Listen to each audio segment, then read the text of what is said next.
আল্লাহু আকবার, আল্লাহু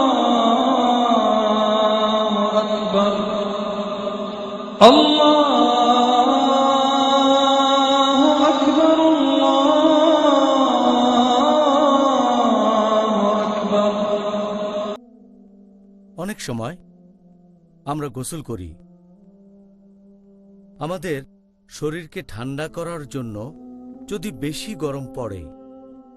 আবার অনেক সময় সহবাসের পর নাপাক অবস্থা দূর করার জন্য। এখন আমাদের গোসল করার অনুমতি আছে রোজা রাখা অবস্থায়? আলহামদুলিল্লাহ, ওয়াসসালাতু ওয়াসসালাম আলা রাসূলিল্লাহ ওয়া আলা আলিহি ওয়া সাহবিহি আজমাইন, আম্মা বাদ। আউযু বিল্লাহি মিনাশ শাইতানির রাজীম। বিসমিল্লাহির রহমানির রহিম। রব্বি ইশরাহ লি সাদরি ওয়া ইয়াসসির লি আমরি ওয়াহলুল উকদাতাম মিন লিসানি ইয়াফকাহু কাওলি। আপনি যদি বলেন গোসল করার কথা, গোসল করা এটা হতে পারে ধর্মীয় ফরজ। গোসল করা যদি আপনার শরীর অপবিত্র থাকে স্ত্রী সহবাসের পর, অথবা হতে পারে শরীর পরিষ্কার করার জন্য, শরীরের ময়লা আর ঘাম পরিষ্কারের জন্য, অথবা অনেকে গোসল করে কারণ তার পিপাসা লেগেছে অথবা গরম লাগছে। এখন কারণ যাই হোক না কেন, যদি সে কোনো পানি না খেয়ে ফেলে সেক্ষেত্রে তার রোজা ভেঙে যাবে না। তাহলে রোজা রেখে গোসলের অনুমতি আছে। আর অনেক হাদিসই আমাদের বলছে যে এটার অনুমতি আছে।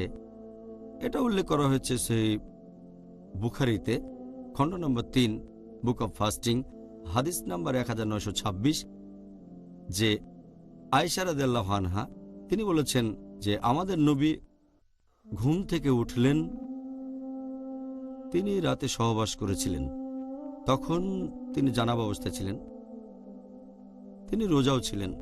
প্রথমে গোসল করলেন, তারপর রোজা থেকে গেলেন। তাহলে এখানে গোসলটা ফরজ, কারণ তিনি স্ত্রী সহবাস করেছেন, সেজন্য গোসল আবশ্যিক অর্থাৎ ফরজ। এছাড়াও এটার উল্লেখ আছে সূরা আবু দাউদ খণ্ড নম্বর 2 বুক অব ফাস্টিং হাদিস নাম্বার 2359। হযরত আবু বকর রাদিয়াল্লাহু আনহু তিনি বলেছেন যে তিনি এক লোককে বলতে শুনেছেন যে নবী যখন আল আরজে গিয়েছিলেন তখন রোজা ছিলেন তিনি, এবং নিজের মাথায় পানি ঢাললেন, কারণ তৃষ্ণার্ত ছিলেন অথবা খুব গরম লাগছিল। তাহলে আপনার পিপাসা পেলে অথবা গরম লাগলে মাথায় পানি ঢালতে পারেন, আপনিও গোসল করতে পারেন রোজা থাকা অবস্থায়। এছাড়াও আরেকটা হাদিসে আছে সহিহ বুখারীতে খণ্ড নম্বর 3 বুক অব ফাস্টিং অধ্যায় নম্বর 25, ইবনে ওমর রাদিয়াল্লাহু আনহু তিনি পোশাক পানিতে ভিজিয়ে নিয়ে তারপর পড়লেন। এই একই অধ্যায়ে সহিহ বুখারী খণ্ড নম্বর 3 বুক অব ফাস্টিং অধ্যায় নম্বর 25 বলা হয়েছে যে আনাস রাদিয়াল্লাহু আনহু তিনি বলেছেন যে রোজা থাকা অবস্থায় তিনি এক গামলা পানিতে বসে থাকতেন। তাহলে এই হাদিসগুলো আমাদের বলছে যে গোসল করা, মাথার উপর পানি ঢালা, হোক সেটা ধর্মীয় কারণে, হোক সেটা ফরজ, অথবা হোক সেটা মুবাহ।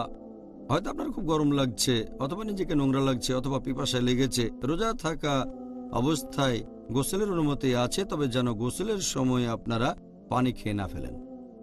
ইংল্যান্ডে তার কয়েক বছর পর রমজান পড়বে গরমকালে, আর আশা করি পরবর্তীতে আমরা গরমকালে রোজা পালনের ব্যাপারেও বিস্তারিত আলোচনা করব। পরের প্রশ্ন, ধরেন কোনো লোক তার নিজের মুখের লালা সেটা যদি সে গিলে ফেলে রোজা থাকা অবস্থায়, এই কাজের কি অনুমতি আছে? যদি মুখের লালা গিলে ফেলার কথা বলতে হয়, এটা একটা নর্মাল ব্যাপার, ন্যাচারাল কাজ। বর্তমানে সায়েন্স আমাদের বলে যে প্রতিদিন আমাদের জিভে প্রায় কয়েক লিটার লালা উৎপন্ন হয়ে থাকে, আর এটা নর্মাল, ন্যাচারাল, যে মানুষ তার লালা গিলে ফেলবে, ভেতরে চলে যাবে, এটাকে অ্যাভয়েড করা যায় না। আল্লাহ পবিত্রকরণে বলেছেন সূরা বাকারা অধ্যায় নম্বর 2 আয়াত নম্বর 185 বলা হয়েছে যে তোমরা রোজা রাখবে পবিত্র রমজান মাসে, অসুস্থ থাকলে, ভ্রমণ করলে সেটা পরে রাখতে হবে। তারপরে বলা হয়েছে আল্লাহ সুবহানাহু ওয়া তাআলা এটা তোমাদের জন্য সহজ করে দিতে চান, তোমাদের কঠিন অবস্থায় ফেলতে চান না। পবিত্র কোরআনে সূরা হজ অধ্যায় নম্বর 22 আয়াত নাম্বার ৭৮, আল্লাহ সুবহানাহু ওয়া তাআলা দিনের ব্যাপারে তোমাদের উপর কঠোরতা আরোপ করেননি। এখন লালা গিলে ফেলা তো যেহেতু একটা নর্মাল কাজ, আর আমি জানি রোজার সময় অনেকেই থুতু ফেলে। আমার অনেক বন্ধুও মনে করে যে লালা গিলে ফেলা হারাম, এজন্য থুতু ফেলে। চিন্তা করেন, সারাদিন যদি এই কাজটাই করেন, নামাজও ঠিকমতো আদায় করতে পারবেন না, কারণ নামাজ পড়তে তো কয়েক মিনিট সময় লাগে, আর এই সময় মুখে লালা জমা হয়ে যাবে। এখন কি থুতু ফেলায় মনোযোগ দেবেন নাকি আল্লাহ সুবহানাহু ওয়া তাআলার কাজে? যদি তখন কোরআন পড়েন তখন তো বাইরে থুতু ফেলতে হবে সব সময়। কিছু লোককে আমি জানি যারা সব সময় একটা পাত্র সাথে রাখে, সেই পাত্রে থুতু ফেলে, তারা নিয়মটা জানে না। তাহলে কেউ যদি মুখের লালা গিলে ফেলে, নর্মাল লালা যেটা সবসময় মুখে থাকে, এটাকে কোনোভাবেই অ্যাভয়েড করা যায় না। একইভাবে যদি কারো নাকে মুখে ধুলা যায়, ধরেন সে কোনো শহরে গেছে যেটা খুবই নোংরা, নাকে মুখে ধুলা, তখন জোরে শ্বাস নিলেন, কিছু ধুলা গেল ফুসফুস বা অন্য কোথাও, এই সবেরই অনুমতি আছে, কারণ এগুলো সব নর্মাল কাজ, আর এতে করে রোজা ভেঙে যায় না। পানি দিয়ে মুখ আর নাক পরিষ্কার করার অনুমতি কি আছে? অনেকে হয়তো মুখের ভেতর পানি নিয়ে কুলি করছে, এটা করছে হয়তো অজুর সময়। এই কাজের কি অনুমতি আছে? মুখের ভেতরে পানি দেওয়ার কথা যদি বলেন, অথবা মুখে পানি নিয়ে গার্গল করা, অথবা নাকের ভেতরে পানি দেয়া, হতে পারে তার গরম লাগছে বেশি, অথবা সে অজু করছে, এটার অনুমতি আছে, কারণ এটা শরীরের ভেতরে যাচ্ছে না। আর পানি যদি শরীরের ভেতরে না যায়, যদি পানি গিলে না ফেলেন, অনুমতি আছে। আর অজুর সময় অবশ্যই গার্গল করতে হবে, পানি মুখে দিয়ে কুলি করতে হবে। আর এই অজু করা হলো ফরজ নামাজ পড়ার আগে। রোজা অবস্থায় আপনি নামাজ পড়বেন, অজু করতে হবে, তাহলে এটা নিষিদ্ধ হবে কেন? এখন কেউ যদি মুখের ভেতরে পানি দেয়, অজুর সময় গার্গল করে বা অন্য কিছু, সে খেয়াল রাখবে যেন পানি গিলে না ফেলে। আর যখন সে নাকে পানি দেয়, কিছু লোক মনে করে যে এতে রোজা ভেঙে যায়, এটার ভিত্তি একটা হাদিস, আর এজন্যই তারা অজুর সময় নাকের মাথায় একটু পানি দেয়, ভেতরে পানি দেয় না। কারণ একটা হাদিস আমাদের নবী মুহাম্মদ সাল্লাল্লাহু আলাইহি ওয়াসাল্লামের, আমাদের নবী বলেছেন, এই হাদিসটার উল্লেখ আছে সুনান আবু দাউদ খণ্ড নম্বর 2 বুক অব ফাস্টিং হাদিস নম্বর 2360। আমাদের নবী বলেছেন, তোমরা অজুর সময় নাকে প্রচুর পানি দেবে, শুধু রোজার সময় বাদে। তার মানে নবী বলেছেন অজুর সময় নাকে বেশি করে পানি দিতে হবে, শুধুমাত্র রোজার সময় বাদে। তার মানে যদি নাক দিয়ে পানি গলা থেকে পেটে চলে যায়, তাহলে রোজাটা তখন ভেঙে যাবে। তার মানে এই না যে নাকের ভেতরে পানি দেয়া নিষিদ্ধ। এমনিতে যদি পানি দেন, সাধারণত গলার ভেতরে যায় না, যদি বেশি করে পানি দেন তাহলেও ভেতরে যাবে না, তবে যেতে পারে। তাই সাবধান করে দেওয়া হয়েছে যে রোজা থাকা অবস্থায় নাকে বেশি পানি দিও না, অন্য সময় বেশি দেওয়া যাবে। এই হাদিস প্রমাণ করে নাকের ভেতরে পানি দেওয়ার অনুমতি আছে, তবে সাবধান থাকবেন, নাক দিয়ে যেন বেশি পানি নেবেন না, তাহলে গলায় পানি চলে যেতে পারে, গলা থেকে পেটে চলে যেতে পারে। অজুর সময় মুখ দিয়ে বা নাক দিয়ে এমন হলে রোজাটা ভেঙে যাবে। তবে অনিচ্ছাকৃতভাবে অজু করার সময় বা গার্গল করার সময় যদি ভেতরে পানি চলে যায়, ইনশাল্লাহ আল্লাহ আপনাকে ক্ষমা করবেন, কারণ এটা অনিচ্ছাকৃতভাবে। যদি কোনো লোক রোজা অবস্থায় অনিচ্ছাকৃতভাবে কিছু খেয়ে ফেলে অথবা পান করে, তাহলে কি রোজা ভেঙে যাবে? অনিচ্ছাকৃতভাবে কেউ যদি কিছু খেয়ে ফেলে বা পান করে, হয়তো সে ভুলে গিয়েছিল, এতে রোজা ভাঙবে না। আর এরকম ঘটনা সাধারণত রমজানের প্রথম দিকে বেশি হয়ে থাকে। মানুষ দৈনন্দিন কাজে অভ্যস্ত থাকে, হঠাৎ করে রমজান আসলো, অনিচ্ছাকৃতভাবে সে রান্নাঘরে গিয়ে পানির বোতলটা নিয়ে পানি খেয়ে ফেলতে পারে। কেউ হয়তো সকালে জগিং করার পরে এসে পানি খায়, এমন হতে পারে। এখন নবী সাল্লাল্লাহু আলাইহি ওয়াসাল্লামের একটা হাদিস অনুযায়ী, এটার উল্লেখ আছে সহিহ বুখারীতে খণ্ড নাম্বার 3 বুক অব ফাস্টিং হাদিস নাম্বার 1933। আমাদের নবী মুহাম্মদ সাল্লাল্লাহু আলাইহি ওয়াসাল্লাম বলেছেন, কেউ যদি অনিচ্ছাকৃতভাবে পানাহার করে ফেলে, তাহলে তাকে সেদিনে রোজা রাখতে হবে, তার রোজা ভাঙবে না। আর সে যা খেয়েছে বা পান করেছে সেটা আল্লাহ তাআলার তরফ থেকে। তাহলে অনিচ্ছাকৃতভাবে পান করলে রোজা ভেঙে যাবে না, ইচ্ছাকৃতভাবে পান করলে রোজা ভেঙে যাবে। পানি খাওয়ার সময় যদি বুঝতে পারেন, খাবার খাওয়ার সময় মনে পড়লে তখনই বন্ধ করতে হবে। যদি তারপরও খেতে থাকেন, তাহলে ধরে নেওয়া হবে যে এটা ইচ্ছাকৃতভাবে আপনি করছেন। যখনই মনে পড়বে বন্ধ করতে হবে। ধরেন আপনার মুখে খাবার মনে পড়লো রোজা, তাহলে ফেলে দিতে হবে। তবে অনিচ্ছাকৃতভাবে কিছু খেলে আল্লাহ ক্ষমা করবেন। এরকম অবস্থা হলে কি হবে? যে মনে করেন একজন কিছু খেয়ে ফেললো, আর হয়তো 15-20 মিনিট পরে হঠাৎ সে বুঝতে পারলো। সত্যি বলতে এরকম বেশ কয়েকবার আমার নিজের বেলাতেও হয়েছে। হঠাৎ বুঝতে পারলাম, সুবহানাল্লাহ, আমি তো খাবার খেয়েছি, আমি কি বোকা? এই অবস্থায় কি করব? এই হাদিস বলছে যে যা পানাহার করেছে সেটা আল্লাহর তরফ থেকে এসেছে, আল্লাহকে ধন্যবাদ দেবেন। তবে এই কাজটা অনিচ্ছাকৃতভাবে হতে হবে। হয়তো সে ভুলে গিয়েছিল। যদি ইচ্ছে করে করেন, আল্লাহ তো আপনার নিয়ত জানেন। আপনি সবাইকে বোকা বানাতে পারবেন, আল্লাহকে ছাড়া। আপনাকে অনেক ধন্যবাদ ডক্টর জাকির। মনে করেন একজন লোকের খুব বমি বমি ভাব আসছে, তারপর সে বমি করলো রোজা রাখা অবস্থায়। এতে কি তার রোজা ভেঙে যাবে, নাকি এখানে সে বমি হয়ে যাওয়ার পরে এই রোজাটাই পালন করতে পারবে?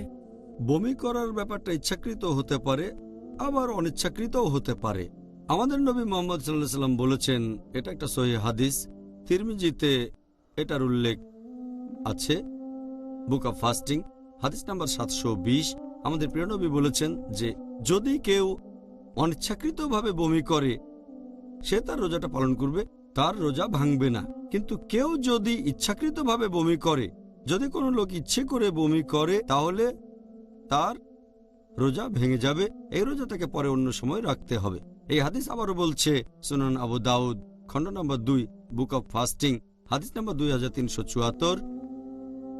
আমাদের নবী মুহাম্মদ সাল্লাল্লাহু আলাইহি ওয়াসাল্লাম বলেছেন, যদি কেউ বমি করে হঠাৎ করে, মানে অনিচ্ছাকৃতভাবে, তাকে পরে এই রোজা রাখতে হবে না। কিন্তু যদি কেউ বমি করে ইচ্ছাকৃতভাবে, ইচ্ছে করে, তাহলে পরে রোজা রাখতে হবে। যদি সে ইচ্ছে করে কাজটা করে, যেমন ধরেন গলার ভেতরে আঙুল ঢুকিয়ে, অথবা পেটে চাপ দিয়ে, অথবা ইচ্ছে করে কোনো দুর্গন্ধের ঘ্রাণ নিল, অথবা এমন কিছু দেখলো যাতে বমি আসে, আর এগুলো করতেই থাকে, তাহলে ধরে নেওয়া হবে সে ইচ্ছাকৃতভাবে এটা করছে এবং রোজাটা ভেঙে যাবে, আর এটা পরে রাখতে হবে। কিন্তু অনিচ্ছাকৃতভাবে বমি হলে কোনো সমস্যা নেই। তবে যখন বমি হবে, খেয়াল রাখবেন যেন সেটা আবার গিলে না ফেলেন। যদি বমি মুখে চলে আসার পরে সেটাকে আবার গিলে ফেলেন, তাহলে রোজা ভেঙে যাবে। তাই যদি বমি হয়, আপনাকে সেটা বাইরে বের করে ফেলে দিতে হবে। আর যদি অনিচ্ছাকৃত হয়, তাহলে রোজা ভাঙবে না। আপনাকে অনেক ধন্যবাদ, একেবারে বিস্তারিত জানিয়েছেন। ধরেন তারা বসে আছে সোফায় অথবা অন্য কোনো জায়গায় একসাথে, তখন স্বামী তার স্ত্রীর গালে একটা চুমু দিল, ধরেন স্ত্রীর গালে অথবা ঠোঁটে। এরকম কাজ করলে কি রোজা ভেঙে যাবে, নাকি এটার অনুমতি আছে? রোজা অবস্থায় স্বামী যদি স্ত্রীকে চুমু দেয় অথবা জড়িয়ে ধরে, যদি চুমু দেয় স্ত্রীর গালে অথবা ঠোঁটে অথবা হাতে, অথবা যদি স্ত্রীকে সে জড়িয়ে ধরে, এই কাজগুলোর অনুমতি আছে ততক্ষণ পর্যন্ত যতক্ষণ এটা তাকে এমন কোনো কাজে উৎসাহিত করবে না যেটা হারাম রোজা থাকা অবস্থায়। আর এটা নবী সাল্লাল্লাহু আলাইহি সাল্লামের হাদিসেও স্পষ্টভাবে বলা হয়েছে। এটার উল্লেখ আছে সহিহ বুখারীতে, খণ্ড নম্বর 3, বুক অব ফাস্টিং, হাদিস নাম্বার 1927, যে আয়েশা রাদিয়াল্লাহু আনহা তিনি বলেছেন যে নবী রোজা অবস্থায় তার স্ত্রীদের চুমু দিতেন এবং জড়িয়ে ধরতেন। তবে তিনি ছিলেন আমাদের মধ্যে সবচেয়ে সংযমী মানুষ, তিনি নিজেকে কন্ট্রোল করতে পারতেন। একইভাবে এটা উল্লেখ আছে সুনান আবু দাউদ, খণ্ড নম্বর 2, হাদিস নাম্বার 2379, যে ওমর রাদিয়াল্লাহু আনহু একবার রোজা অবস্থায় তিনি স্ত্রীকে চুমু দিয়েছেন। তারপরেই তার অনুশোচনা হলো, নবীর কাছে গিয়ে তিনি বললেন যে, হে নবী, আমি আল্লাহ এবং আপনার বিরুদ্ধে গুনাহ করেছি। তখন নবী বললেন, তুমি কি করেছো? তিনি বললেন, রোজা অবস্থায় স্ত্রীকে চুমু দিয়েছি আমি। নবী বললেন, অজুর সময় যখন তুমি গার্গল করো, মুখে পানি দিয়ে কুলি করো, তাতে কি রোজা ভেঙে যায়?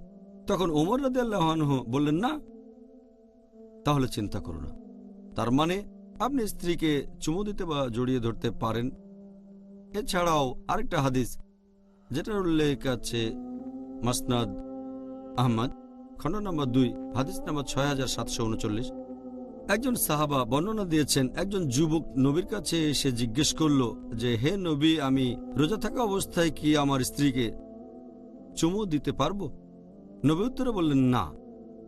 কিছুক্ষণ পরে নবীর কাছে একজন বৃদ্ধ লোক আসলো আর জিজ্ঞেস করলো, আমি কি রোজা থাকা অবস্থায় স্ত্রীকে চুমু দিতে পারবো? নবী বললেন, হ্যাঁ। তখন সাহাবীগণ ভাবতে লাগলেন যে উত্তর দুটো আলাদা হয়ে গেল কেন। নবী তাদের বললেন যে এই লোক নিজেকে সামলাতে পারবে।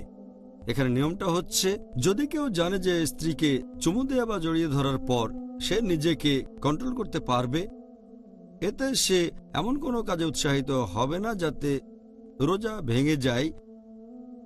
যেমন ধরেন, সে তখন সহবাসে লিপ্ত হতে পারে অথবা বীর্যস্খলন হতে পারে। যদি নিজেকে কন্ট্রোল করতে পারে, চুমু বা জড়িয়ে ধরার অনুমতি আছে। যদি নিজেকে কন্ট্রোল করতে না পারেন, যদি ভয় পান যে এমন কাজ করে ফেলবেন যাতে রোজাটা ভেঙে যায়, যেমন সহবাস বা বীর্যস্খলন, তখন আপনার জন্য নিষিদ্ধ। এটা করার অনুমতি আছে, তবে পাশাপাশি ইসলামিক হেলথ ওয়ার্নিংও দেওয়া হয়েছে। আচ্ছা, এবারের প্রশ্ন আগের প্রশ্নটার সাথে এটার কোনো সম্পর্ক নেই। একজন পুরুষ মানুষ কি তার স্ত্রীর সাথে রমজান মাসে সহবাস করতে পারবে সন্ধ্যার পরে, মানে রোজা রাখা শেষ হওয়ার পরে? প্রথম দিকে যখন মুসলিমদের জন্য রোজা রাখা ফরজ করা হলো, আল্লাহ বলেছেন পবিত্র কোরআনে সূরা বাকারা অধ্যায় নম্বর 2 আয়াত নম্বর 185, রমজান হলো সেই মাস যে মাসে পবিত্র কোরআন নাজিল হয়েছে মানুষের পথের দিশারি হিসেবে এবং সৎপথের স্পষ্ট নিদর্শন ও সত্য মিথ্যের পার্থক্যকারী রূপে। তারপর বলা হয়েছে যে যারা এই মাসটা পাবে তারা রোজা রাখবে।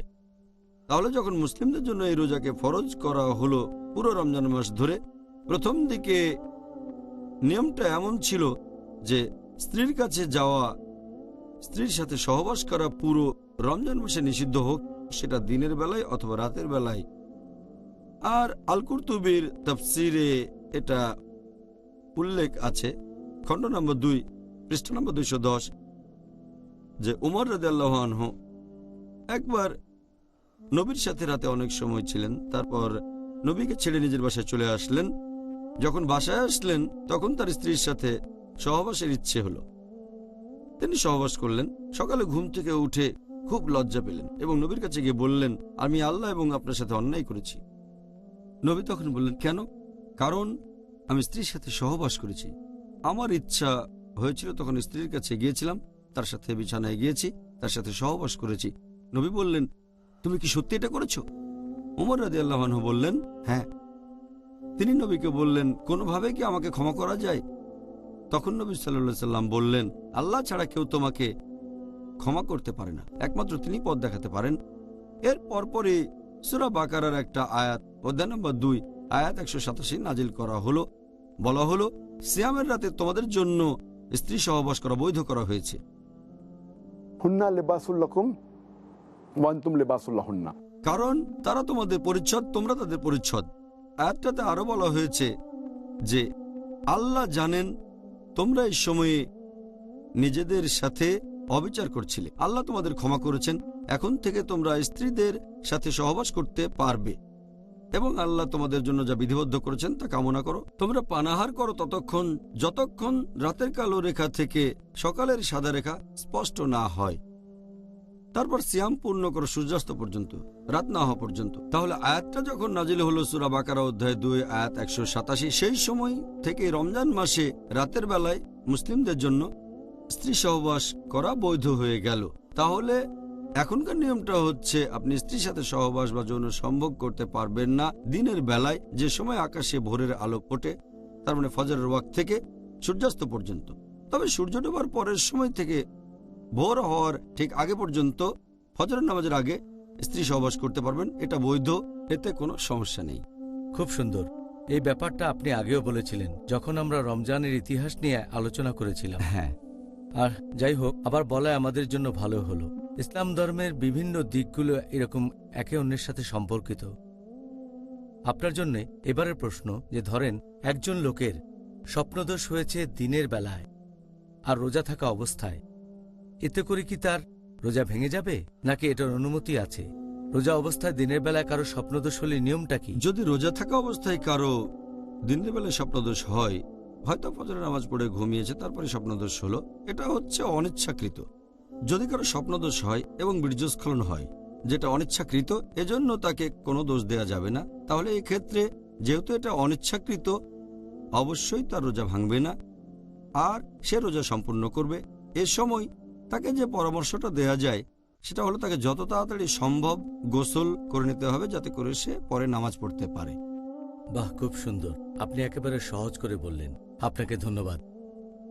পরের প্রশ্ন, এটা আগের প্রশ্নটার সাথে সম্পর্কিত। রোজা থাকার সময় সহবাসজনিত নাপাক অবস্থায় থাকার অনুমতি কি আছে? একজন মানুষ সহবাসজনিত নাপাক অবস্থায় থাকতে পারে কি না এটা ডিপেন্ড করে যদি এ সময়ে রোজা ভাঙার মতো কোনো কাজ সে না করে। যেমন ধরেন, এটা আছে আমাদের নবী সাল্লাল্লাহু আলাইহি ওয়াসাল্লামের একটা হাদিসে বলা হয়েছে, সহিহ মুসলিমে খণ্ড নম্বর 2 হাদিস নম্বর 2453। এখানে বলা হয়েছে যে উম্মে সালমা রাদিয়াল্লাহু আনহা, আমাদের নবীর স্ত্রী, তিনি বলেছেন যে আমাদের নবী যখন ঘুম থেকে উঠলেন তখন সহবাসজনিত নাপাক অবস্থায় ছিলেন। সহবাসজনিত নাপাক কিন্তু রোজা ছিলেন। তারপর তিনি গোসল করলেন এবং রোজাও রাখলেন। এছাড়া এই একই রকম কথা আছে সহিহ বুখারীতে খণ্ড নম্বর 3 বুক অব ফাস্টিং হাদিস নাম্বার 1925। এই হাদিসও বর্ণনা দিয়েছেন নবীর স্ত্রী উম্মে সালমা রাদিয়াল্লাহু আনহা এবং হযরত আয়েশা রাদিয়াল্লাহু আনহা। তারা দুজনে নবীর স্ত্রী। তারা বলেছেন যে নবী যখন সকালে ঘুম থেকে উঠতেন, যখন তিনি সহবাসের কারণে নাপাক থাকতেন, কারণ আগের রাতে তিনি স্ত্রীর সাথে সহবাস করেছেন, এটা স্বপ্নদোষের কারণে হয়নি, কিন্তু তিনি সকালে গোসল করে রোজা রাখতেন। এই রোজা তিনি কখনোই পরে রাখতেন না। এটাই প্রমাণ করে যে জানাবা অবস্থায় থাকা সহবাসজনিত অপবিত্রতা, সহবাসজনিত নাপাক, এতে রোজা ভেঙে যায় না। যদি এই সময়কার স্বপ্নদোষ হয় তাহলেও তার রোজা ভাঙবে না। শুধু একটা ব্যাপার খেয়াল রাখতে হবে, এই অবস্থায় যত তাড়াতাড়ি সম্ভব গোসল করে নিতে হবে। যদি সকালে ঘুম ভাঙে ভোর হওয়ার পরে, আর যদি সহবাসজনিত অপবিত্রতা থাকে তখন তাড়াতাড়ি গোসল করে নিতে হবে যাতে করে ফজরের নামাজটা আদায় করা যায়। অথবা ফজরের নামাজের পরে ঘুমালো, তারপর স্বপ্নদোষ হলো, তখন সে অপবিত্র হয়ে গেল। এই অবস্থায় তাকে দুপুরের আগে গোসল করে নিতে হবে যাতে করে জোহরের নামাজটা পড়া যায় ফরজ গোসল করার পরে। আচ্ছা, আশা করি দর্শকদের কাছেও এই বিষয়টা পরিষ্কার হয়েছে। আর একইভাবে যদি রজস্রাব হয় কোনো মহিলার, কারো রজস্রাব হলে এবং রজস্রাব যদি ফজরের ঠিক আগে বন্ধ হয়ে যায়, সে যদি দেরি করে গোসল করে হয়তো তখন ভোর হয়ে গেছে, আর যদি গোসল করে ফজরের নামাজের ঠিক আগে, এতেও কোনো সমস্যা নেই। খুব সুন্দর, আপনাকে অনেক ধন্যবাদ। ধরেন একজন মহিলা রোজা থাকা অবস্থায় রান্না বান্না করছে, সে কি খাবারের স্বাদ নিতে পারবে? এখন আপনি যদি রান্না করার কথা বলেন, হোক সেটা পুরুষ রাঁধুনি বা মহিলা রাঁধুনি, সহিহ বুখারীর একটা হাদিস আছে খণ্ড নম্বর 3 বুক অব ফাস্টিং অধ্যায় নম্বর 25। এখানে ইবনে আব্বাস বর্ণনা দিয়েছেন যে রান্নার সময় তরকারি বা খাবারের স্বাদ নিলে রোজা ভেঙে যায় না। এটা একটা মুআল্লিক হাদিস, তবে এর সাথে সম্পর্ক আছে আরও হাদিসের, যেমন সহিহ ইবনে শাইবা এবং বাইহাক্কি। এভাবে এই হাদিসকেও বলা হয়েছে সহিহ। এখানে বলা হয়েছে যে ইবনে আব্বাস রাদিয়াল্লাহু আনহু তিনি বলেছেন রোজা অবস্থায় সিরকা এবং খাবারের স্বাদ নেওয়া যাবে। এই হাদিসগুলো প্রমাণ করে যে রোজা থাকা অবস্থায় খাবারের টেস্ট নিতে পারেন, তবে সাবধান থাকতে হবে। খাবার গিলে ফেলবেন না, ওটা আপনার পেটে চলে যাবে না। আর এই কারণেই বিশেষজ্ঞগণ বলেন যে কাজটা প্রয়োজন হলে করবেন, তা না হলে বাদ। যেমন ধরেন ইমাম আহমদ ইবনে হাম্বল তিনি বলেছেন খাবারের স্বাদ নেওয়াটা মাকরু যদি না এটা আবশ্যক হয়। এরপর শেখ ইবনে তাইমিয়া তিনি বলেছেন যে এটা মাকরু যদি না প্রয়োজন থাকে। আর যখন এভাবে খাবারের স্বাদ নেওয়া প্রয়োজন হবে তখন নিজের জিহ্বার সামনে রাখবেন যাতে বুঝতে পারেন যে সেই খাবারটা মিষ্টি নাকি ওটা নোনতা স্বাদ। তারপর খাবার ফেলে দেবেন, গিলে ফেলবেন না। এটা করলে রোজা ভাঙবে না। অথবা যদি কোনো মা খাবার খাওয়াতে চায় বাচ্চাকে, অনেক সময় খাবারটা চিবিয়ে দিতে হয়, এখানে মা সেই খাবারটা চিবিয়ে সে বাচ্চাকে দিতে পারেন, তবে মাকে সাবধান থাকতে হবে যেন খাবারটা না খেয়ে ফেলেন, গিলে না ফেলেন। এই ধরনের পরিস্থিতিতে খাবারের স্বাদ নেওয়ার অনুমতি আছে, তবে প্রয়োজন ছাড়া নয়। যেমন অনেক ক্ষুধা লেগেছে সেজন্য স্বাদ নিলেন, এটা মাকরু, যদিও সেই রোজা ভাঙবে না। মাকরু মানে না করলেই ভালো, এতে রোজা ভাঙবে না। তবে যদি প্রয়োজন থাকে স্বাদ নেবেন আর সাবধান থাকবেন যেন গলা দিয়ে নেমে না যায়, গিলে না ফেলেন। স্বাদ নেওয়ার পর মুখ থেকে ফেলে দেবেন। আচ্ছা, আমার ভালো লাগছে যে আপনি আমাকে কিছুটা শুধরে দিলেন যে শুধু মহিলারা নয়, আর আমরা জানি যে পুরুষরাও রান্না করে, তাদেরকেও এই ব্যাপারে উৎসাহিত করা উচিত। ডক্টর জাকির, এবারের প্রশ্নটা চোখে অ্যালকোহল দেওয়া, তার মানে কালো সুরমা। আমরা জানি এটা একটা সুন্নত, আমাদের নবী মোহাম্মদ সাল্লাল্লাহু আলাইহি সাল্লামের একটি সুন্নত, আল্লাহ তাকে শান্তিতে রাখুন। আর রোজা অবস্থায় চোখে অ্যালকোহল দেওয়ার অনুমতি কি আছে? চোখে অ্যালকোহল দেওয়ার কথা যদি বলেন, আমাদের ভারতীয় উপমহাদেশে বলা হয় সুরমা অথবা কালো আইলাইনার। এটা আমাদের নবীর সুন্নত। আর আমরা একটা হাদিস থেকে পাই যে হযরত আনাস রাদিয়াল্লাহু আনহু নবীর সাথে থাকতেন, তার খাবার রান্না করতেন, আর তিনি চোখে অ্যালকোহল দিতেন। নবী কখনোই তাকে বারণ করেননি। রোজার সময়ও তিনি চোখে দিতেন।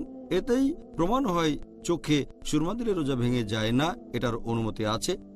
আর এছাড়াও যদি ব্যবহার করেন কোনো আই ড্রপ বা ইয়ার ড্রপ, যদি সেই চোখের ড্রপ বা কানের ড্রপ বেশ কিছুক্ষণ পরে গলার কাছে স্বাদ অনুভব করেন, বেশিরভাগ বিশেষজ্ঞ বলেন এতে রোজা ভেঙে যাবে না, কারণ এটা খাবার যাওয়ার স্বাভাবিক পথ না। আর আই ড্রপ হচ্ছে এক ধরনের মেডিসিন, খাবার না। আবার অনেক সময় নাক, কান আর গলা একসাথে দেখা হয়, এটাকে তখন বলা হয় ইএনটি, ইয়ার নোজ থ্রোট। তাহলে যদি চোখের ড্রপ দেন বা কানের ড্রপ দেন অথবা নাকের ড্রপ দেন, সেখানে সম্ভাবনা থাকে কিছুক্ষণ পরে গলায় চলে যাবে, তাহলে ওষুধের স্বাদটাও পাবেন। নাকের ড্রপ হলে বাইরে ফেলে দেবেন। তবে কান আর চোখের ড্রপ যদি গলায় চলে যায়, বেশিরভাগ বিশেষজ্ঞ বলেন এতে করে রোজা ভাঙবে না। তবে কিছু বিশেষজ্ঞ বলেন সেটা যদি গলায় চলে যায় তাহলে রোজা ভেঙে যাবে। তবে সঠিক নিয়ম হচ্ছে, যেহেতু এটা খাবার বা পানীয় যাওয়ার স্বাভাবিক পথ না, সেজন্য বেশিরভাগ বিশেষজ্ঞই বলেন এতে আপনার রোজা ভাঙবে না। আর যদি এটা নিয়ে কারো সন্দেহ থাকে তাহলে বিরত থাকতে পারে নাকের ড্রপ দেওয়া থেকে সূর্যাস্ত পর্যন্ত, তাহলে তো পুরোপুরি সেফ। তবে সঠিক নিয়ম হচ্ছে নাক অথবা কানের ড্রপ ব্যবহার করলে আপনার রোজা ভেঙে যাবে না। একই রকম নিয়ম কি আতরের বেলায়ও, মানে পারফিউম? আতর সুগন্ধির কথা বলছেন? হ্যাঁ, আতর লাগানো। ধরেন আপনি শরীরে আতর লাগাচ্ছেন রোজার মধ্যে বা শুরু করার আগে, এখানেও কি নিয়মটা এক? যদি কোনো সুগন্ধি লাগিয়ে সেটার গন্ধ নেন এতে কোনো সমস্যা নেই।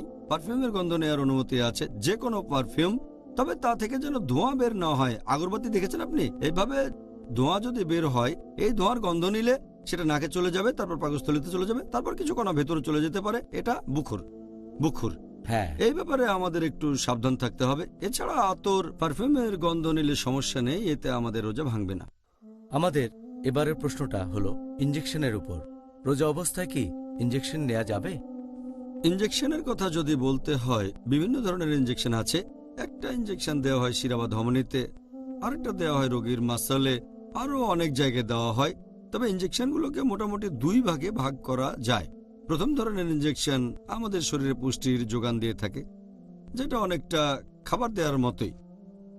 যেমন ধরেন আমাদের শরীরে ইনজেকশনের মাধ্যমে গ্লুকোজ দেওয়া হয়। কারো হয়তো অতিরিক্ত ডিহাইড্রেশন চলছে, সে হয়তো মুখ দিয়ে খেতে পারছে না, এমন পরিস্থিতিতে ইনজেকশনের মাধ্যমে গ্লুকোজ দেওয়া হয়ে থাকে পুষ্টি গ্রহণের জন্য। এটা যেহেতু অনেকটা খাবার দেওয়ার মতো, এতে রোজা ভেঙে যাবে। কিন্তু এটা যদি পুষ্টি গ্রহণ না হয়, শুধু মেডিকেল চিকিৎসা হয়, যেমন ইনসুলিন, তাতে পুষ্টি গ্রহণের কথাই আসছে না। অথবা হতে পারে পেনিসিলিন। এই ধরনের মেডিকেল চিকিৎসা শরীরে কোনো পুষ্টির যোগান দেয় না। যেহেতু এগুলো খাবার না, এই ওষুধগুলো দিনের বেলায় দেয়া যেতে পারে, এতে রোজা ভাঙবে না। যদিও অনেক বিশেষজ্ঞ বলেন যে এটা মাকরু না করলে ভালো, সূর্য ডোবার পরে ওষুধ নেওয়াটাই আসলে সবচেয়ে উত্তম। তবে সঠিক নিয়ম হচ্ছে এতে রোজা ভেঙে যায় না, কারণ এখানে কোনো পুষ্টি গ্রহণ হচ্ছে না। আচ্ছা, মেডিকেল চিকিৎসা নেয়ার ব্যাপারে ধরেন কেউ রোজা আছে, সে সময় নাকের ড্রপ, বিভিন্ন রকমের ট্যাবলেট যেটা রাখা হয় জিভের নিচে, অথবা হয় মেডিকেল তদন্ত যেখানে শরীরের ভেতরে বিভিন্ন ধরনের জিনিস প্রবেশ করানো হয়, রোজা থাকা অবস্থায় কি এগুলোর অনুমতি আছে? বর্তমানে অনেক পদ্ধতিতে চিকিৎসা করা হয়। শুধুমাত্র বিভিন্ন পদ্ধতির কথা বলে একটা লেকচার দেয়া যায়, যেহেতু সময় কম তাই বলতে পারছি না। শুধু কয়েকটা পদ্ধতি নিয়ে আলোচনা করছি। যদি আপনি এমন কিছু ট্যাবলেটের কথা বলেন যেগুলো দেওয়া হয়ে থাকে এনজাইনার জন্য, হার্টের সমস্যা থাকলে এটা খাবেন। এই ট্যাবলেট রাখা হয় রোগীর জিহ্বার নিচে, এটা গিলে খেয়ে ফেলতে হয় না। এখানে কোনো পুষ্টি দেয়া হচ্ছে না, এটা হার্টের রোগীদের চিকিৎসায় দেওয়া হয়, সেজন্য এই ট্যাবলেট নিলে আপনার রোজা ভাঙবে না। ট্যাবলেটটা গিলে ফেলবেন না, এটা জিভের তলায় রেখে দেবেন, সেখান থেকেই শেষ হয়ে যাবে। যদি নাকের ড্রপ ব্যবহার করেন, সেই ওষুধ যদি গলা দিয়ে পেটের ভেতরে না যায় তাহলে অনুমতি আছে। যদি কানের ভেতরে ড্রপ দেন তাহলে অনুমতি আছে, আগে বলেছি। এছাড়াও যদি কানে ইঞ্জেকশন দেন সেটার অনুমতি আছে। এরপর যদি কোনো পরীক্ষার কথা বলেন, গোপনাঙ্গে কিছু প্রবেশ করানো হয়, হতে পারে সেটা আঙ্গুল অথবা কোনো যন্ত্রপাতি, এটার অনুমতি আছে। অথবা যদি ট্রিটমেন্টের জন্য গোপনাঙ্গে কোনো কিছু প্রবেশ করান, কোনো ধরনের ধরেন ডুস অথবা কোনো যন্ত্রপাতি, এর অনুমতি আছে। যদি ইউটেরাসের ভেতরে যন্ত্রপাতি প্রবেশ করান অথবা কোনো ডিভাইস যার নাম আইইউডি, ইন্ট্রাইউটেরাইন ডিভাইস, অথবা প্রবেশ করালেন কোনো ক্যাথেটার পরীক্ষা করার জন্য অথবা স্কোপ, এগুলোর অনুমতি আছে। এছাড়া যদি ইউরিনারি ট্র্যাকে প্রবেশ করান কোনো ক্যাথেটার অথবা কোনো ইঞ্জেকশন দিলেন কোনো পরীক্ষা করার জন্য, তাতে রোজা ভাঙবে না। একইভাবে আগেও বলেছি, যদি কোনো ইঞ্জেকশন নেন, হোক সেটা শিরা বা ধমনীতে অথবা মাসলে, যদি শরীরে কোনো রকম পুষ্টির যোগান না দেয়, শরীরে যদি পুষ্টি না যায়, যদি খাবারের কাজ না করে, অনুমতি আছে। যদি খাবারের কাজ করে তাহলে রোজা ভেঙে যাবে। এরপরে যদি শরীর থেকে সামান্য রক্ত নেন টেস্টের জন্য, এতে আপনার রোজা ভাঙবে না। আর যদি কোনো রকম ক্রিম মাখেন, হয়তো সেটা কোনো লোশন অথবা অয়েন্টমেন্ট স্কিনে লাগালেন, সেটা স্কিনের সাথে মিশে গেল, এরকম হলেও আপনার রোজা ভাঙবে না, এটা করার অনুমতি আছে। এছাড়া যদি অন্য ট্রিটমেন্ট নেন, যেমন ধরেন উদাহরণ, আপনি ল্যাপ্রোস্কোপি করালেন, যেখানে একটা যন্ত্র প্রবেশ করানো হয় তলপেটে, একটা স্কোপ বসানো হয়, হোক পরীক্ষার জন্য বা ট্রিটমেন্টের জন্য বা সার্জারির জন্য, অনুমতি আছে। যদি করেন গ্যাস্ট্রোস্কোপি, পাকস্থলীতে প্রবেশ করানো হয় স্কোপ, যদি তার মধ্যে কোনো ফ্লুইড দেওয়া না হয় অথবা কোনো খাবার, অনুমতি আছে, পরীক্ষা করা যাবে। যদি কোনো যন্ত্র প্রবেশ করান স্পাইনাল কর্ডে, মেরুদণ্ড পরীক্ষা করার জন্য অথবা হয়তো ব্রেন পরীক্ষা করলেন, এগুলোর অনুমতি আছে। যদি করেন এনিমা, এটারও অনুমতি আছে। এভাবে আরো অনেক বলা যায়, তবে এই ক্ষেত্রে নিয়মটা শরীরের ভেতরে এমন কিছু যাবে না, মুখ দিয়ে অথবা নাক দিয়ে, যেটা পুষ্টি গ্রহণের মতো হয়। এটা বাদে যদি শরীরের অন্য অংশে যায়, কোনো যন্ত্রপাতি, হোক সেটা গোপনাঙ্গে, হোক সেটা ইউটেরাস ইত্যাদি, এটার অনুমতি আছে। এতে করে রোজা ভেঙে যাবে না, কারণ শরীরে কোনো খাবার দেয়া হচ্ছে না, আর এটা শরীরে খাবার যাওয়ার স্বাভাবিক পথ না, এগুলোর অনুমতি আছে। এই কাজগুলোর যে অনুমতি আছে, এটা অনেক মানুষের দুশ্চিন্তা দূর করবে এই রমজান আর পরের রমজানের জন্য, ইনশাআল্লাহ। ইনশাআল্লাহ, ইনশাআল্লাহ। কারো মনে কোনো রকম সন্দেহ দেখা দিলে কি করতে হবে? ধরেন রোজা থাকা অবস্থায় তার মনে কিছু বিষয় নিয়ে সন্দেহ বা দ্বিধাদ্বন্দ্ব দেখা দিল, তখন সে কি করবে? সন্দেহ দেখা দিলে তখন এ ব্যাপারে নিয়মটা কি? যদি কারো মনে কোনো রকম সন্দেহ দেখা দেয় যে সে যেটা করছে সেই কাজের হয়তো অনুমতি নেই, অথবা যদি তার সন্দেহ থাকে যে এতে রোজা ভেঙে যাবে, সবচেয়ে ভালো হয় সেই কাজ থেকে বিরত থাকা। যদি সন্দেহ থাকে, সবচেয়ে ভালো সেই কাজ থেকে সংযত থাকা। হতে পারে সেই কাজটা হয়তো নিষিদ্ধ, যদি সন্দেহ থাকে আর সেটা না করেন, কোনো গুনাহ হবে না, তাই সংযত থাকে সবচেয়ে ভালো। তবে এখানে শিরোনামটা হচ্ছে, আল্লাহ পবিত্র কোরআনে বলেছেন সূরা নাহল অধ্যায় নম্বর 16 আয়াত নম্বর 43, এছাড়াও সূরা আম্বিয়া অধ্যায় নম্বর 21 আয়াত 7, ফাসআলু আহল যিকরি ইন কুনতুম লা তা'লামুন। যদি তোমরা না জানো তাহলে জ্ঞানীদেরকে জিজ্ঞেস করো। যে লোক জানে তাকে জিজ্ঞেস করেন, কোনো বিশেষজ্ঞকে, তিনি আপনাকে বলবেন যে এটার অনুমতি আছে কিনা। এটাই সবচেয়ে ভালো। তবে কাউকে না পেলে যদি সন্দেহ থাকে তাহলে বিরত থাকাই সবচেয়ে ভালো। ভালো উপদেশ। এবার ধরেন একজন লোক এমন অবস্থায় পড়ল যে তাকে একরকম বাধ্য করা হচ্ছে তার রোজাটা ভাঙার জন্য, অথবা কেউ হয়তো ভুল করে তার রোজাটা ভেঙে ফেলল। এটার কি অনুমতি আছে যে এরকম অবস্থায় পড়লে সে তার রোজা ভেঙে ফেলতে পারে? এরকম নিয়ম আছে কিনা যে কেউ তার রোজা ভাঙবে, অনুমতি আছে কিনা। কেউ যদি না জেনে বা ভুল করে রোজা ভেঙে ফেলে, আল্লাহ পবিত্রকরণে বলেছেন সূরা নাহাল অধ্যায় নম্বর 16 আয়াত নম্বর 106 যে কেউ ঈমান আনার পরে যদি সে আল্লাহকে অস্বীকার করে, যদি না তাকে বাধ্য করা হয়, তার মানে জোর করা হলে শিরকও করতে পারেন। যদি আপনার ভেতরে তখনও তাকওয়া থাকে, আল্লাহকে মেনে চলেন, তাহলে এর অনুমতি আছে। কেউ যদি আপনাকে বাধ্য করে কোনো কাজ করতে আর এতে আপনার রোজা ভেঙে যায়, তাহলে আপনি এতে দায়ী থাকবেন না। এখন যদি নিয়ম কানুনের কথা বলতে হয়, আমাদের প্রিয় নবী মুহাম্মদ সাল্লাল্লাহু আলাইহি ওয়াসাল্লাম বলেছেন, এটা আছে ইবনে মাজা খণ্ড নাম্বার 3 হাদিস নাম্বার 2043 এবং 2045। নবী বলেছেন যে আল্লাহ সুবহানাহু ওয়া তাআলা আমার উম্মতকে ক্ষমা করে দেবেন যদি তারা ভুল করে অথবা ভুলে যায় বা যেটা তার উপর চাপিয়ে দেওয়া হয়।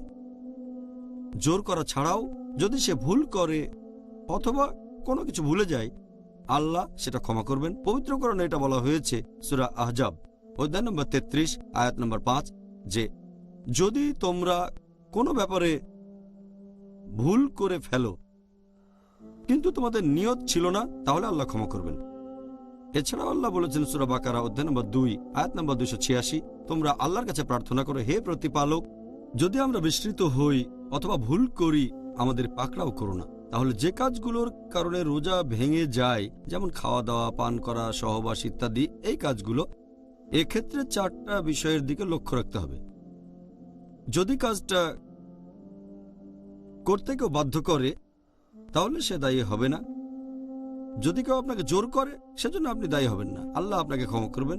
2 নম্বর, যদি এই কাজ করেন ভুল করে, যেমন ধরেন একজন লোক সাহরি খেলো, তারপর মনে করলো এখনো ভোর হয়নি আর সে খেতেই থাকলো, এটা একটা ভুল।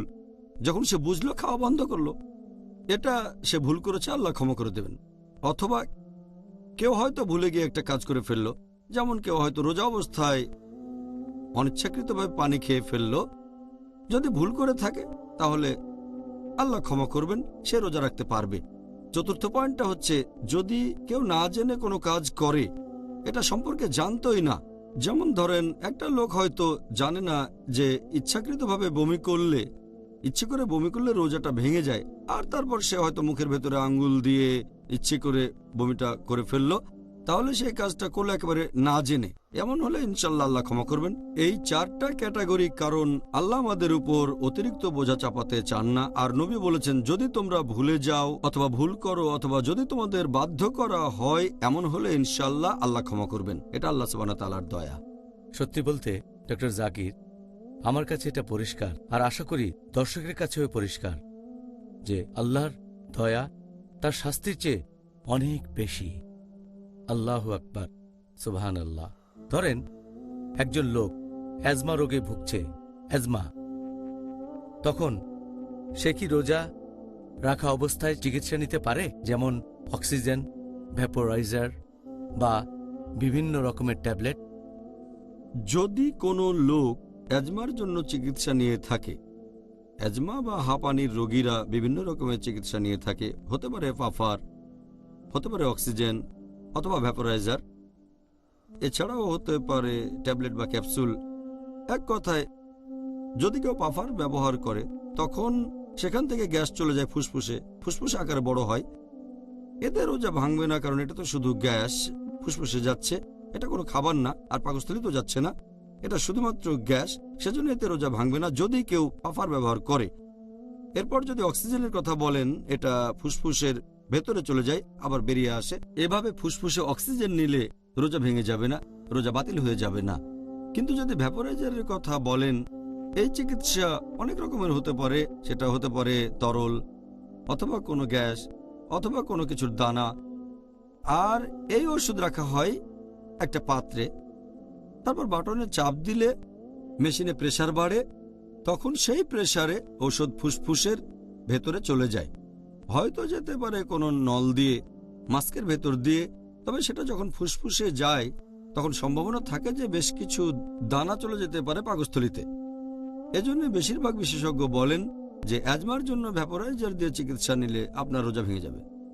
এরপর যদি ক্যাপসুলের কথা বলতে হয়, এই ক্যাপসুলের ভেতরে ওষুধ থাকে, এতে ওষুধ থাকে পাউডার, উপরে একটা কভার দেওয়া থাকে। ক্যাপসুলটা একটা পাত্রে রাখা হয়, তারপর প্রেসার দেওয়া হয়, তখন ওষুধটা বেরিয়ে আসে। তবে এতেও রোগীর পাকস্থলিতে চলে যেতে পারে সেই দানাগুলো।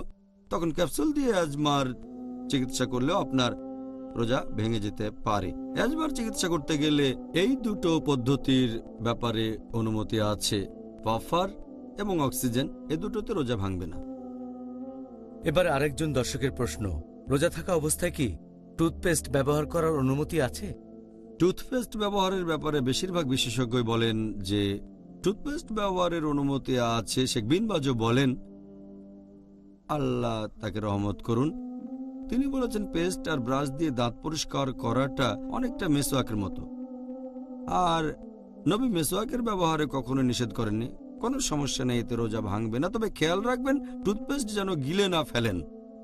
টুথপেস্ট গিলে ফেলাটা নিষিদ্ধ, সেজন্য কিছু বিশেষজ্ঞ বলেন এটা মাকরু, যে টুথপেস্টের স্বাদ ভালো হলে অনেকে হয়তো খেয়ে ফেলতে পারে, সেজন্য অনেক বিশেষজ্ঞ বলেন এটা মাকরু। তবে সঠিক নিয়ম হচ্ছে সাবধান থাকতে হবে যে টুথপেস্ট খেয়ে ফেলবেন না, তাহলে টুথব্রাশ ও পেস্ট ব্যবহার করতে পারেন, এতে আপনার রোজা ভাঙবে না। আচ্ছা, খুব সুন্দর।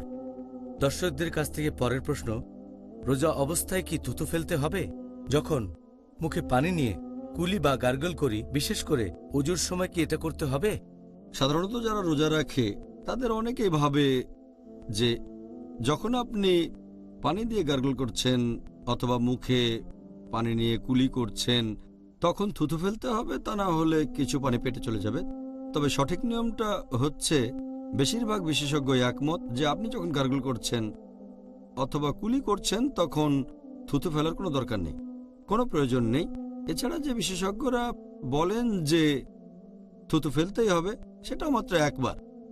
তবে কিছু লোক অনেকবার থুতু ফেলে, আবার অনেকে কাপড় নিয়ে মুখ মুছতে থাকে, যে গার্গল করার পরে তারা ভাবে পানিটা পেটে চলে যেতে পারে, যেটা একেবারে অসম্ভব ব্যাপার। আর আমরা যদি নবী মুহাম্মদ সাল্লাল্লাহু সাল্লামের জীবন কাহিনী ভালো করে দেখি, সাহাবীগণের জীবনী দেখি, অনেক সময় তারা পানি খেয়েছেন ফজরের নামাজের ঠিক আগে, তারপর রোজা রাখবেন, যখন ফজরের আজান শুনলেন তখন বন্ধ করলেন। কিন্তু এরকম কখনো শুনিনি যে একজন সাহাবী পানি মুখে নিয়ে আবার ফেলে দিয়েছেন।